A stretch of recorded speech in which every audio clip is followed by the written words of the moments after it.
30কে যদি 10 দিয়ে গুণ দেন 300।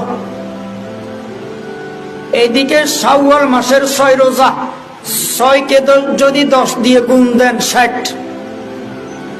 ওইদিকে 300, এইদিকে 60, কত হলো? 360।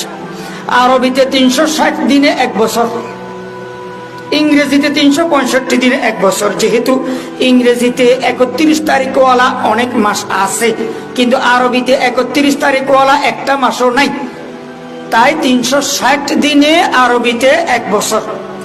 তাহলে কেউ যদি রমজানের রোজাগুলো রাখে এবং শাওয়াল মাসের 6 রোজাও রাখে, 36টা রোজা হয়। এই 36কে যদি 10 দিয়ে গুণ দেন 360, অর্থাৎ রমজানের রোজা রাখার পরে শাওয়াল মাসের যদি 6 রোজা আপনি রাখেন, আরবিতে পুরো 1 বছর রোজা রাখার সওয়াব আল্লাহ তাআলা আপনার অ্যাকাউন্টে দান করবেন। সুবহানাল্লাহ।